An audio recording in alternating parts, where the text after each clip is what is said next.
Thank you, Derry and panel. It is so amazing to hear how business is done in other parts of the world. So what I want to do is I just want to take a few minutes to talk to you.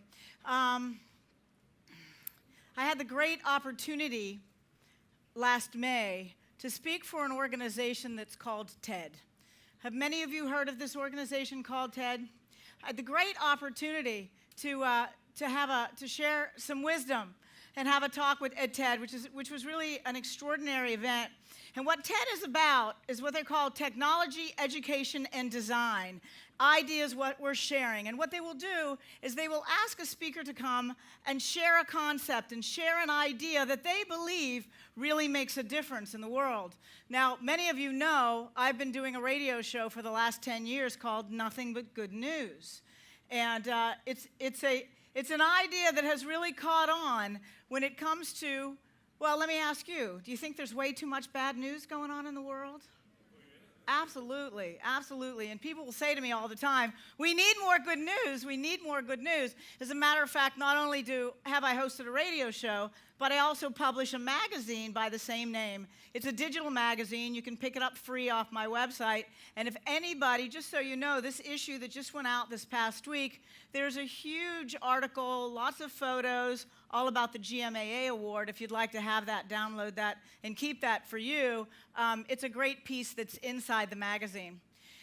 But, you know, folks ask me, how did you get started? Why did you do this thing, Nothing But Good News? And it really started many, many years ago. I was on my own for a very, very long time, from the time I was very young. And I wanted to seek out success. And I wanted to understand how people had success and happiness and all those things that they could create. And so I started studying things. I studied everyone. I studied everyone that was successful, every motivational speaker. I studied so many folks. It was amazing. And I became fascinated by the concept of change your thoughts, change your life. And there were a lot of people out there that would talk about this, change your thoughts, change your life. But what I found is that folks were giving a lot of pretty theory, but I couldn't find the action steps to make it work. I always felt like there was a missing piece. And so I went looking for that. It's interesting. What you seek is usually what you find. And so I went looking for that missing piece. And you know, I really found it. And what I really discovered is that it's not just change your thoughts, change your life, but it's also change your feelings, change your life. Change the way you feel, because our thoughts and our feelings are so intimately connected. And so what I did is I started looking for ways to make sure that I could stay positive and productive all the time. And many of you have heard my story, and you know that I went from really a place of meager existence to building a sales team to the top 4% in the world, utilizing not just the way I thought and felt, powerful imagery of what a bright, amazing future would look like. Now, you still have to apply action steps, but the more I grew in this information, the more I came to understand how this worked, I got very, very, very concerned with mainstream media. How many people here watch the news and feel good at the end of that 10, 15 minutes or 30 minutes? You don't, do you? And the truth is, I really was concerned about that. So I went out to seek a way that I could share this information with folks, because I wanted folks to have one place where they could hear the good stuff. And I will tell you, I have done good news on everything. I've done good news on the election, the economy, the Iraq war, the Virginia Tech tragedy. There's goodness in everything when you look for it. So part of my mission is to help folks keep looking for the good things. You know, there are a couple of things that I've come to learn along the way. And with my good news guests, it's been 10 years, so I have interviewed hundreds of folks, absolutely hundreds of folks.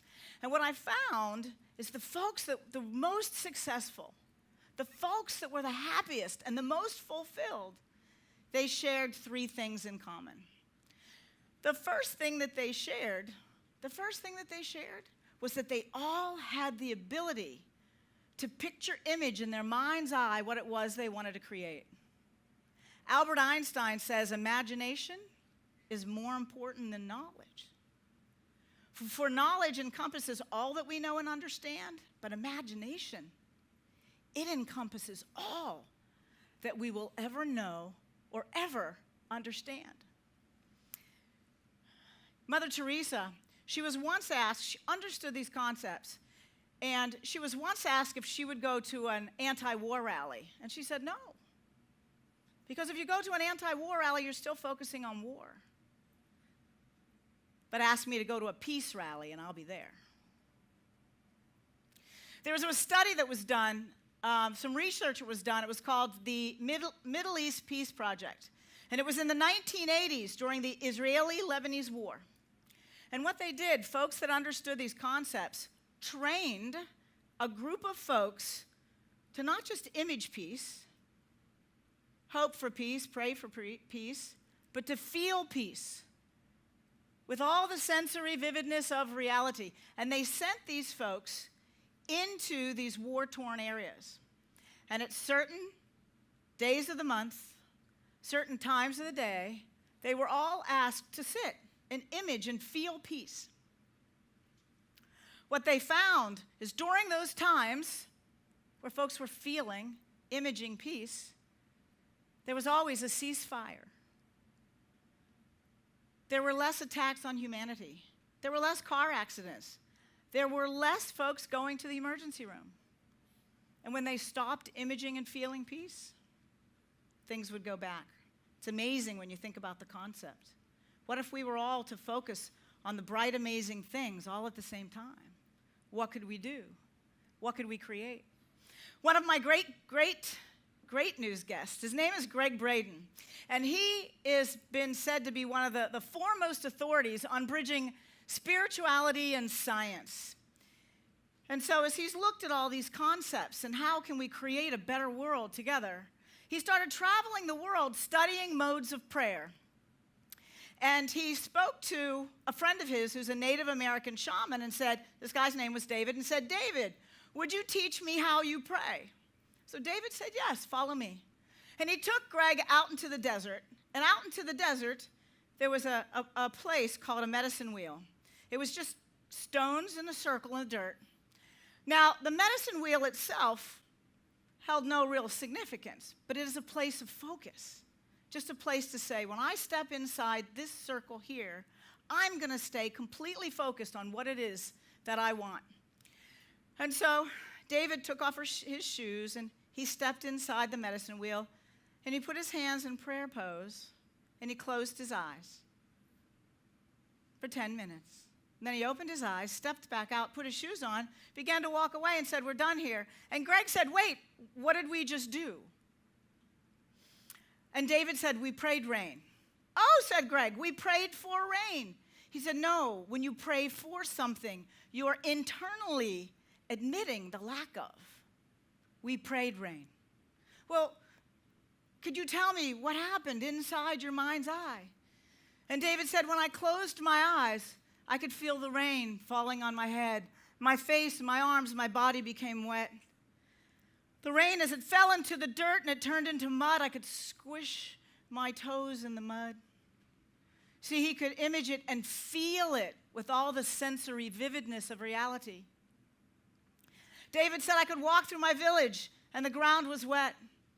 I could see myself running through chest-high fields of corn from all the rain that had fallen. And then what I do is I quietly say thank you for what is yet to come. And what's amazing with this, when I first heard this story, I had about 6 weeks where I spoke to several thousand folks, and I so loved the story, I would ask everyone to close their eyes and pray rain with me. Well, a lot of folks know that I share this story, and I will tell you this week, a lot of folks have been saying, please don't ask anybody to pray rain today. We got a boat cruise. So I'm going to ask you to pray rain, pray sunshine and nice clear skies. But I thought it's very important just to say thank you. You know, an interesting thing about my good news guests, the second thing that they did, is that they all habituated gratitude. Every single one that came on the show talked about what they were grateful for, how they habituated gratitude and how they shared gratitude. It's such an important piece. You know, I talked about how our feelings are so important. Well, when you are in gratitude, it is physically impossible to be in a negative emotion. Physically impossible. And what I'd like to do is I'd like to share something with you here. Now, all of the folks that work for Amerijet and been through Vision Program, they've seen this for years, and they never get tired of this. But this is what I would ask you today. I want to do a gratitude exercise, but what I'd like you to do, what I have in my hand is, well, these are gratitude coins. And they're part of our culture and how we share gratitude, because it's a very important piece. But I would like for you folks that have been through Vision and understand gratitude, I would like you to think of some of our partners that are here in this room that are outside of the country, that have never experienced receiving a gratitude coin. And I'd like you to express your appreciation and your gratitude to them right now here in this room. Somebody would like to say thank you. Jennifer, to who? And then I'll be back to you, Christine. To who? Okay, so Katie, we may need a microphone also. Can Simon, do you mind running a microphone up here? Oh, there's one here. Okay, Greg, can you turn this on for me? Jennifer, would you please tell me why you would like to express gratitude to Tara Ali? Oh, no, don't touch it. Greg will turn it on. It's on now. Okay. It's on now. Because without Tara, IT couldn't do all the things that we do in Trinidad. And Trinidad is one of our largest hubs. And there's a lot of people down there that use our technology, and Tara is our eyes and ears and hands and coordinator. So thank you for helping us serve our customers in Trinidad. Katie, please deliver that coin on behalf of Jennifer. Thank you. Christine.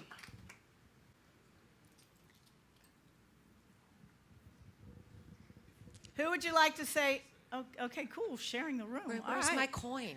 Oh. Thank you. I like to present this coin to Savio. During the past 4 to 5 months, he's been helping me source promotional material in India, and he had done an outstanding job helping me generate New World maps. These maps I would have paid for $27 per piece in the US, and I got them for under $5. So thank you, Savio. Give him one more. That's awesome. Somebody else here in the room. Yes, Gary. Oh, here. Go, go. She needs to go. Go, go.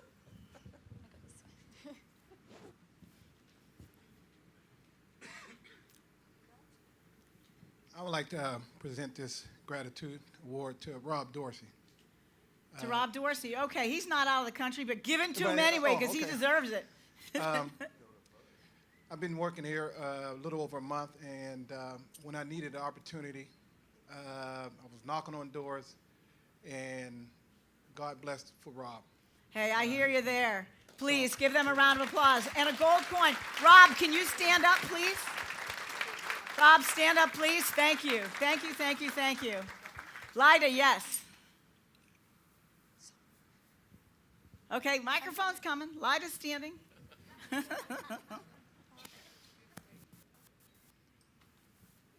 You don't have to do anything, it's on. I would like to give my coin of gratitude to Harumi.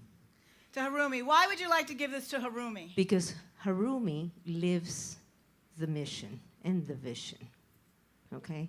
He was very devastated last year because he couldn't join us because his sister had passed away. He has a hard time getting here, but he still comes. And because he is always also one of the first agents that Amerijet had. And I think all of us can learn from his dedication and commitment. That's awesome. Harumi, would you stand, please? Harumi. Oh, did you have... Oh. Yes, John. I'd like to recognize Antonio Escobar. He's done such a great job in Panama helping us, develop the business, and has become just such a good friend, both within Amerijet and outside of Amerijet. Thank you. That's awesome. Thank you. Anyone else? Yes, Dave.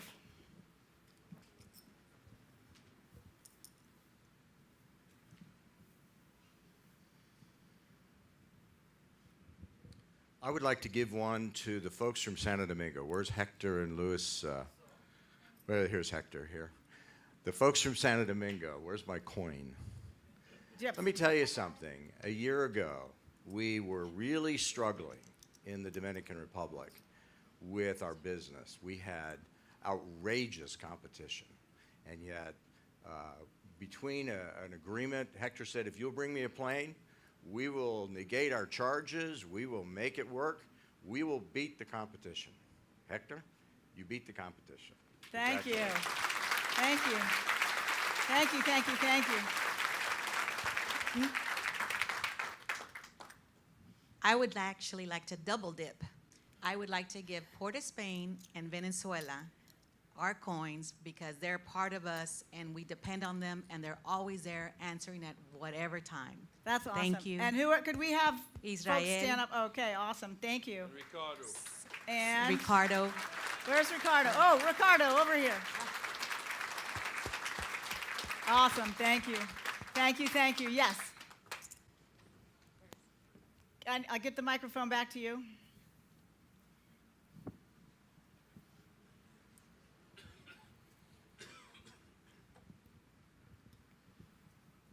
Morning. My English not is good, but I need give the thanks to the big person. For me, is a star. He's Alain Brizuela. And who is that? Alain Brizuela. And stand up, please. Caitlin, thank you. Thank you. Microphone over here, please. Run, Katie, Simon, run.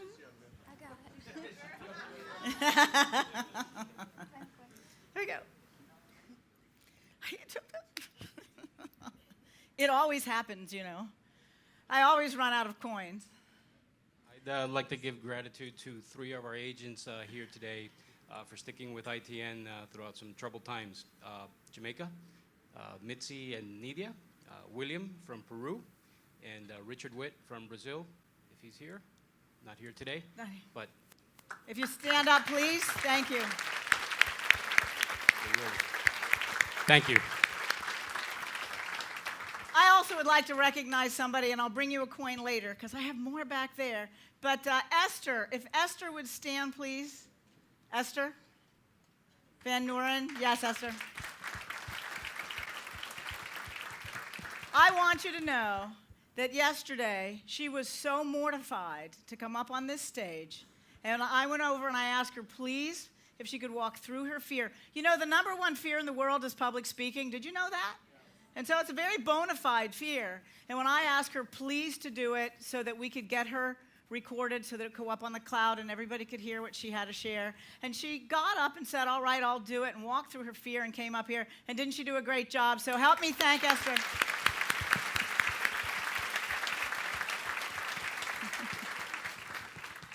I will give you a coin after. Will you give me a coin after? Okay, I want to recognize, where's Dennis Prince? Huh? Hey, Is that- Dennis. Dennis was our first international offline agent. Initially, he worked for a company called Rayford Aviation. He actually worked for the GSA that we appointed, and things kind of went sideways. And Dennis stepped to the plate because that company went bankrupt. He helped us not only collect all of our money and retained our brand presence there, but he's responsible for many of you in this room by not only developing Europe, but also helping us find a lot of the agents that work for us today and have been with us for many years. And thank you very much for everything you've contributed to this organization. Oh, Katie. So I want to ask you a couple questions. For those of you that had the opportunity to express gratitude, how does it make you feel? Great. Right? It's a great feeling, right? Now, for those of you that we're able to receive gratitude, what is the feeling? Right, it's amazing, isn't it? Just to know you're appreciated. You'll hold on to that coin forever, I promise you. Now, for those of you that just witnessed gratitude in action, how do you feel? It's amazing, right? When you're in gratitude, it's physically impossible to be in a negative emotion. So I encourage you to habituate gratitude. I also have more coins. If anybody wants to come see me later and say, hey, I have somebody I want to say thank you to, you can come and see me. Now, the third thing my great news guests would say they had in common is that they had a larger sense of themselves. As they learned to create and grow, what they really wanted to do is they wanted to make a difference, leave a legacy, be part of something bigger. So these three things that these very successful folks did is they would create powerful images of what they wanted things to look like. They would habituate gratitude, and they wanted a larger picture of who they were in the world. Really about service. How can I serve? How can I help? You know, and I think those three things are very, very important. Remember what I said, imagination is more important than knowledge. And what I want to do is I want to leave with you a short story. Oh, I'm sure you've all met my sweet Katie, our sweet Katie by now. And she has a favorite quote. And she inscribed this quote on this bracelet that I wear on my hand. And she gave this to me, and we both have one, and we wear it. I want to let you know I like this idea better than the mother-daughter tattoo idea. But I'd like to read this to you as somebody I'm very proud of who has just a larger sense of herself in life. Life is known only by those who have found a way to be comfortable with change in the unknown. Given the nature of life, there may be no security, but only adventure. At her young age, if she can see life as unsure and an adventure, who will she become? And my question is, who will you become? I'm so proud and honored to be part of who you are now, and I'm so proud and honored to be part of, in some small way, maybe helping you grow. I want to thank you for your time today, and it is now time to go back to the solutions floor.